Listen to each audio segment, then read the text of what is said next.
When I was growing up, I was a very creative kid. I was a kid with a huge imagination and lots of ideas. I had lots of things that I wanted to do.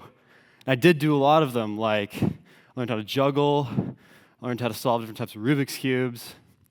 But one day, out of my own imagination, I thought to myself, wouldn't it be really cool to ride a unicycle?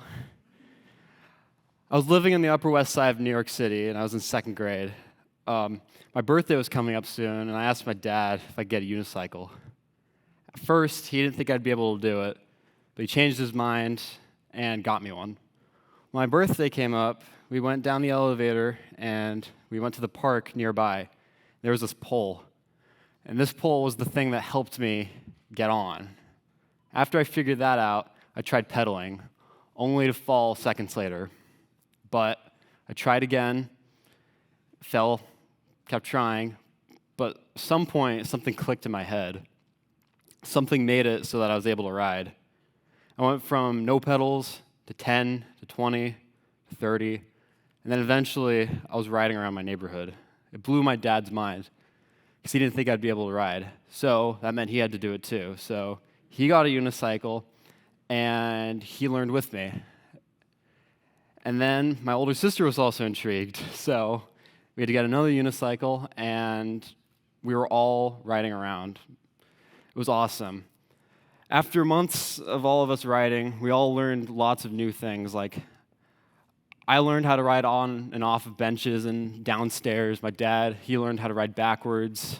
My older sister could ride really far, but something came in the mail, which was scary.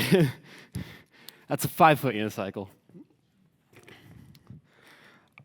I don't think I was 5 feet at the time, so it was taller than me, which made it a lot scarier for me to ride. Once I figured out how to hop on, I tried pedaling, only to fall 5 feet. But I continued trying, and eventually I was able to ride this thing around my apartment. My dad wanted to do it too, and so did my older sister, so they gave it a shot, and sooner than later, we were all taking turns riding a 5-foot unicycle around my neighborhood. That wasn't it for tall unicycles. One August morning, me and my family went to the subway, and from there, we went to the ferry to go to Governor's Island, and there was being held the Unicycle Festival.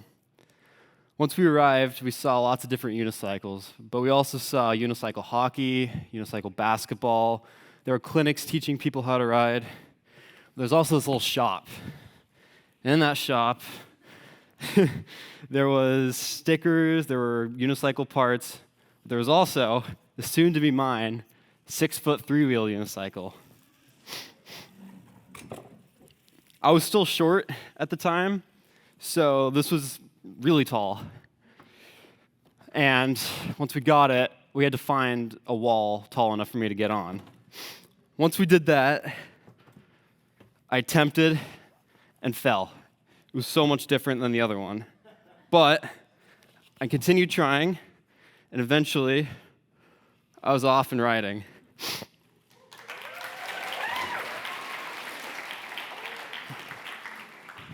I became so comfortable doing it, I was able to ride around Central Park, Riverside Park, different streets in Manhattan, and it became something I did very often.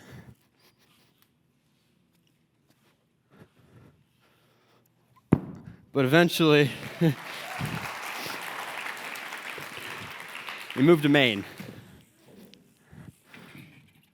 Growing up, my dad, he was a big mountain biker, and so it made sense to put the two together. He ordered a mountain unicycle one day, and this became one of the hardest things he's ever done to one of his favorites. And same for me. Something really nice about it is that you can ride alone. You don't have people whistling circus music at you when they see you. And it's just something peaceful that you can do in the woods. No idea is a bad idea, but some ideas require patience and they require a leader. I want to thank my parents, but especially my dad, Hugh Sharp, for letting this dream come true. Thank you.